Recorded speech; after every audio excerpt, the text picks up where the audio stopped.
Bonjour à tous et bienvenue sur Crypto Signal. Aujourd'hui, on fait une petite update parce qu'on a eu pour moi une news qui est très importante qui vient de sortir, notamment au niveau de la SEC. Qui nous a fait ici des siennes. Donc on va peut-être se poser les questions de savoir où est-ce que cette info peut nous emmener concrètement. Donc on va l'analyser relativement en profondeur. Ici on passe en partage d'écran. On passe d'abord sur l'analyse un petit peu technique, chartiste sur le Bitcoin. Vous voyez qu'on perd pas pour le moment cette trend là. Donc cette trend ici de montée. On n'a pas clôturé en daily en dessous. L'idée serait potentiellement ici de essayer de s'extraire et pour moi passer à minima les 21 300, c'est-à-dire aller au-dessus ici de ce point-là et potentiellement essayer d'atteindre la target ici de cette épaule tête-épaule inversée qu'on avait, qui était assez visible, notamment en 4 heures. Au niveau du momentum, en 4 heures, rien de spécial. On a un momentum en 4 heures qui est repassé bear. Attention là, puisque en fait on est en train d'ici d'avoir un mouvement à la vente qui est un petit peu plus puissant que celui-là. Donc ici une divergence baissière sur le momentum. En tout cas, sur le cipher, on se porte plutôt bien puisque vous voyez que l'argent vient de faire un mouvement de sortie et que là on est potentiellement en train ici de refaire rentrer de l'argent sur le projet. En 4 heures, en tout cas, c'est le cas. Donc, on a ici, on va dire, le MACD, la MACD, qui nous dit autre chose que le cipher, mais c'est des choses qui sont assez fréquentes. Pas de divergence ici sous le prix haussière. On voit qu'on est à peu près égal ici sur ce mouvement-là, alors que le prix augmente. Pas vraiment de divergence ici, non plus en 4 heures au-dessus du prix. Alors, la news du moment, c'est tout simplement que on a ici Gary Gensler qui est comment dire le chairman, donc le président de la SEC, donc la Securities and Exchange Commission aux États-Unis, qui a parlé sur une interview sur CNBC, donc en télévisé si vous voulez, et qui a dit que en gros Bitcoin était pour lui le seul asset crypto qui pouvait s'apparenter à une commodity. Commodity, on va dire que c'est au départ en fait la bourse était énormément construite sur tout ce qui était agricole, hein, donc des matières premières plutôt agricoles au tout début du siècle, hein, vous le comprenez, et en fait les commodities, c'était tout simplement voilà le blé, ensuite c'est devenu l'or, enfin voilà ce qu'on considérait un petit peu plus comme une sorte de matière première, même si les commodities ont pris aujourd'hui un sens beaucoup plus large, hein, il faut le comprendre, et en fait pour Gensler, il nous explique qu'en gros, enfin c'est ce qu'on comprend entre les lignes, Bitcoin est quelque chose d'un petit peu d'open source, donc pour le coup ça s'apparenterait plutôt à quelque chose un petit peu comme de l'or ou etc., quelque chose que vous voulez posséder, donc ça dépendrait selon lui du CFTC, c'est-à-dire le Commodity Futures Trading Commission, qui est une autre commission que la SEC, qui s'occupe elle-même des commodities, et pour lui tout le reste est vraisemblablement des securities. Securities, c'est plus quand vous faites du fundraising, vous essayez de raiser, j'allais dire, de rassembler de l'argent autour d'un projet qui est le vôtre, donc il y a des gens qui en bénéficient, donc du coup pour lui tout ça, en fait, donc Ethereum, toute la DeFi, toutes les altcoins globalement, tout ce qui est sorti plus ou moins à travers une ICO, doit être considéré comme des securities, c'est-à-dire que ils doivent dépendre de la SEC. Dépendre de la SEC, ça voudrait dire quoi? Ça voudrait dire que d'abord il faut faire une appliance, donc ça veut dire faire une registration auprès de la SEC, et puis ensuite obtenir éventuellement montrer son projet, etc. Et puis obtenir toutes les j'ai du mal aujourd'hui, toutes les autorisations pour pouvoir faire votre ICO et mettre votre security sur le marché. Donc c'est ce qui s'apparente un petit peu plus à des actions, des titres de propriété ou des obligations par exemple, ce genre de choses, c'est-à-dire des choses qui ne sont pas de l'ordre du tradable comme une commodité, mais plutôt comme une sécurité. C'est-à-dire que vous pouvez avoir là-dessus des délits d'initiés, vous pouvez avoir des tas de choses. La SEC vérifie que il n'y a pas eu toutes ces choses-là, que votre on va dire, tout ça est clean, qu'il n'y a aucun problème avec ça. Donc ça, bon, c'est la SEC qui le dit, hein. Vous comprenez que la SEC, c'est pas l'organisme qui régule, qui va réguler en amont, mais lui, on comprend désormais maintenant son point de vue et son avis, et ça n'a pas vraiment changé.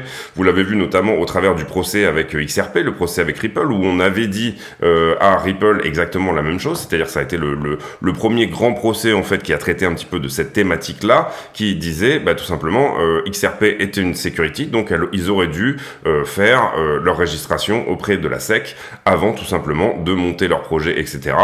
Et de lancer leur token qui était plus ou moins comme le fait de créer une entreprise et essayer d'avoir des fonds grâce à ça. Donc il y a beaucoup de choses ici qui vont trouver leur réponse dans les organes, on va dire, de régulation, hein, c'est-à-dire la régulation actuelle qui est en train de se faire au travers de... par exemple, Janet Yellen, la secrétaire du Trésor, etc., tous les amendements qu'on a vus aux États-Unis, et qui, a priori, seraient censés un petit peu aller dans ce sens-là, c'est-à-dire qu'on ferait perdre maintenant les assets digitaux, donc les actifs digitaux ont un statut un petit peu spécial, un petit peu entre deux, c'est-à-dire qu'il y a assez peu de régulation de ce côté-là, mais on comprend ici que, du coup, on serait sur vraiment quelque chose qui changerait littéralement la face un petit peu des cryptos, puisque on serait obligé de faire, si on veut travailler ici aux États-Unis, on serait obligé de faire tout simplement tout un dossier, etc., et qui soit lui-même accepté par la Fed, et tous ceux qui ne l'ont pas fait a priori, avant de lancer leur projet, seraient bien entendu sujets à des amendes assez pharaoniques pour ne pas l'avoir fait. La grande question un petit peu, donc ça viendra d'au-dessus, hein, ça viendra de la volonté potentiellement ici de la part de ces projets-là, et bien tout simplement de se développer ou non aux États-Unis, la volonté également des États-Unis pour réguler tout ce système-là, vers où on va aller exactement. Mais vous comprenez qu'ici on touche quand même au nerf de la guerre, c'est-à-dire est-ce que Ethereum, qui a priori dans lequel Vitalik Buterin par exemple a des intérêts, est-ce que Ethereum peut être considéré ou pas comme relevant du CFTC et non pas de la SEC, donc de la SEC, qui serait là pour le coup beaucoup plus contraignant. Ce sont des choses qui sont beaucoup plus contraignantes par rapport aux commodités. En tout cas, Bitcoin a été confirmé par Gensler comme étant considéré pour lui comme quelque chose qui est une commodité. Donc Bitcoin is not a security, c'est vraiment ce qu'il a dit dans cette interview-là. Et donc du coup, ça c'est plutôt bon pour Bitcoin, on va dire, et plutôt pas génial pour ce qui concerne Ethereum.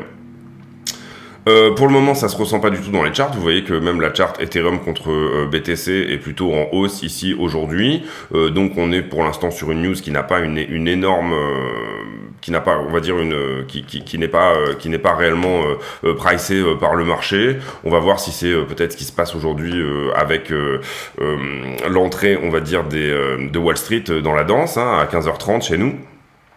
Mais je me devais d'en parler ici puisque c'est un énième FUD pour moi autour de la DeFi, autour de Ethereum. On sait ici que tous les hedge funds, la finance traditionnelle, Wall Street est en train un petit peu essayer de couper l'herbe sous le pied de toute la DeFi. On a vu des attaques coordonnées, notamment par exemple sur Tether, sur l'USDT. On se demande si finalement le crash de Luna n'a pas été orchestré lui-même, puisque juste derrière on a Janet Yellen qui dit qu'il faut réguler les stablecoins, etc. et tout ça. On se demande si finalement là du côté du pouvoir américain et du côté de Wall Street, il n'y a pas des intérêts communs, et de la banque même traditionnelle, il n'y a pas des intérêts communs finalement à venir un petit peu saper la finance décentralisée de manière simplement à la réguler à sa guise. Voilà. Donc vous avez beaucoup de gens maintenant qui ont un petit peu changé d'avis, qui disent oui, c'est bien si on régule Bitcoin, etc. et tout ça, tout simplement parce qu'en face vous avez une narration de beaucoup de gens qui ont perdu énormément d'argent sur Luna, des cascades de liquidation. On l'a vu avec Celsius, Rare Rose Capital, on l'a vu désormais avec Voyager Digital, on l'a vu hier avec Coinflex à nouveau, où beaucoup de gens finalement se retrouvent un petit peu coincés par des cascades de liquidation et pas des mauvais investissements, mais des investissements qui finalement sont ici bancals, des business models, on va dire, voilà, qui sont bancals. On va faire vite fait les news du moment, même si pour moi la news du moment sur Bitcoin c'est vraiment celle-ci. Sur Wall Street Journal, pour moi, on n'a pas grand-chose ici. Enfin, en tout cas, à lire en diagonale, je vois pas grand-chose. Je vois pas de principal... Alors, le Solana's Biggest DeFi Lender, donc le plus gros prêteur sur Solana, donc Solens, a été rect, et c'est là que Binance est rentré dans la danse. Donc apparemment, je pense que sur Solend, Solana a dû mettre, Binance a dû mettre un petit peu de liquidité. On voit ici beaucoup les exchanges qui viennent au secours, par exemple, de pas mal de choses. Ici aussi, on voit Goldman Sachs qui dit que désormais l'action Coinbase doit être sur sell au lieu de avant elle était en neutre. Donc ça veut dire aussi tout simplement la finance traditionnelle aussi qui essaye de mettre à mal un petit peu le monde de la crypto. Ça va un petit peu dans la narration de ce que je vous disais auparavant. Beaucoup de gens vont du coup ici short. On a aussi en ce moment beaucoup de gens qui essayent de shorter l'USDT, donc le Tether, et des gros fonds d'investissement qui essayent de pousser tout ça vers le bas. C'est déjà arrivé sur des tas de choses, y compris le Nasdaq. Il y a des tas de manipulations ici qui ont été faites dans tous les sens. Ici, une arrestation par le FBI autour de hackers, visiblement. Voilà, bon, rien de bien méchant non plus. Sur MarketWatch, je suppose qu'on n'a rien de bien méchant au niveau fondamental. Un seasonal pick me up, historic chose. Bon voilà, rien de bien méchant en tout cas. Le calendrier, on en a parlé hier, donc on aura des choses qui viendront plutôt au niveau de jeudi. Ici, sur le sentiment, vous avez un carnet d'ordre qui est à peu près rempli également. En tout cas, je parle pour la zone de combat ici dans laquelle on est. C'est-à-dire pour moi, on est dans une zone de combat entre les 23 et les 17,5 globalement. On serait plutôt même ici dans une zone de combat qui commencerait plutôt autour des 19 500. Vous voyez qu'on a des ordres qui s'insère ici à l'achat, un moment assez fort d'ordre, et puis dans la zone de combat, en tout cas pour moi, on a autant d'ordre à l'achat ici que à la vente, d'où cette latéralisation un petit peu du prix, puisque ici c'est normal. Le max line price pour vendredi prochain toujours à 22 000 $, donc on resterait à peu près dans cette zone aussi à ce niveau-là. Sur l'open interest sur les marchés en levier, qu'est-ce qu'on voit depuis qu'on a fait la vidéo hier soir? Et bien tout simplement, on avait noté ici un niveau de short à prendre au début de ce mouvement, un niveau de long qui a été pris également. Vous voyez que sur la fin, là ici, le nombre de contrats en circulation est toujours à l'augmentation en même temps que le funding augmente. Ici, on a un deleveraging des contrats qui sont déjà en long, en levier. Donc pour moi, ce mouvement-là n'est pas vraiment, ne fait pas rentrer plus de short. Même si on avait peut-être un tout petit peu de short ici, vous le voyez là, le nombre de contrats augmente et le funding continue de diminuer, donc on a peut-être un tout petit peu de short qui sont rentrés sur ce pic là, c'est-à-dire qu'on a été shorté à ce niveau là, avec peut-être un stop loss qui sera placés dans ces niveaux-là et des prix de liquidation qui seront légèrement plus hauts. Et puis ensuite, on a une réaugmentation de l'open interest avec très légère augmentation du funding. Donc on aura un niveau pour prendre sur les longueurs à ce niveau-là pour moi. Et on aura également un niveau à prendre chez les shorters exactement à ce niveau-là aussi. Voilà, donc voilà pour les prix. Pour l'instant, pas vraiment de direction claire. Vous le voyez ici sur... on a en gros, si on regarde vraiment l'open interest, oui, on a un open interest qui augmente là depuis cette augmentation du prix là, on va dire, et vous voyez que on a autant de shorters pour moi que de longueurs quasiment, même si on regarde vraiment les tendances, etc. On a même peut-être plus de longueurs qui sont rentrées sur ce mouvement là que de shorters. La demande au spot qui latéralise un petit peu là, elle se calme, vous le voyez, notamment sur cette action de prix là, donc ça sera vraiment à surveiller. Est-ce que la demande au spot ici, vous voyez qu'on avait un plus haut qui était à ce niveau là, et là on est en train de redescendre littéralement, donc on est vraiment dans un moment où la demande au spot se demande si elle a vraiment envie ici de rentrer sur du Bitcoin autour des 20 000 $. Ici sur iBlock, on voit qu'on a désormais légèrement plus de shorters que de longueurs. Ici vous voyez que c'est vraiment parfaitement égal aussi au niveau de l'entrée de ces grosses positions là. Ce qui peut faire pencher la balance, c'est éventuellement qu'on aille chercher ici, puisqu'on a déjà travaillé, vous le voyez là ici, tous ceux qui sont rentrés en long ici ont été travaillés vers le bas, mais on n'a pas travaillé ces niveaux là, c'est-à-dire ces niveaux de shorters là qui sont rentrés, on les a pas rects, qui voudrait dire aller potentiellement aux 22 200 dans un premier temps pour aller chercher ces prix de liquidation là. et ici sur cette position-là au 21 600. Donc là, iBlock qui nous dirait plutôt que ça va pousser désormais vers le haut si jamais on doit nettoyer les leviers. Sur Kingfisher, c'est un petit peu la même chose. Kingfisher qui identifie une poche à 50 millions à venir prendre très proche du prix, plus une deuxième poche à 40 millions ici, donc potentiellement ici pareil, aller vers les 21 000, 22 000 dollars sur Kingfisher serait vraiment la direction à prendre. En tout cas, ça serait ce qu'on pourrait voir ici à l'instant T comme photo du moment. On retourne ici sur Bitcoin USDT. Vous voyez que si on va regarder rapidement Ethereum, je trouve, est dans une structure relativement plus bullish même que Bitcoin. Bon, il avait énormément corrigé. Ethereum est passé sous son ATH. Il a corrigé plus de 80% depuis qu'on est passé ici en dessous de ce niveau-là. Ici, on avait cette épaule, tête d'épaule inversée qui pourrait jouer et nous emmener au-dessus. Vous voyez qu'on est sur le point de contrôle, là, à nouveau. Tout ce qui s'est fait dans cette zone est désormais le point de contrôle de ce petit range là. Donc si on arrive à passer par-dessus les 1260 pour Ether, on pourrait vraiment aller facilement chercher cette target des 1430 pour moi. Néanmoins, ce petit FUD aujourd'hui autour de la SEC va peut-être ici aider la DeFi à plutôt corriger dans l'autre sens. Encore une fois, on verra ce que nous dira les marchés au moment de l'entrée de Wall Street, c'est-à-dire 15h30. Qu'est-ce qu'on pourrait regarder d'autre? L'inflation, je pense qu'on fera une vidéo là, autour de ça un petit peu plus tard. Point Glassnode, je pense qu'on le fera demain aussi. Donc voilà, on va clôturer cette vidéo ici. Les marchés, on les a déjà regardés hier. Voilà, market cap total, USDT dominance, peut-être faire un tout petit tour sur l'USDT dominance. Vous voyez ici, si ça veut bien rafraîchir.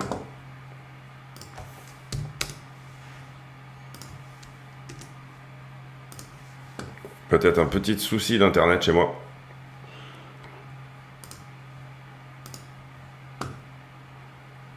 On va aller sur une autre page, peut-être que ça marchera. Hop, on va revenir ici.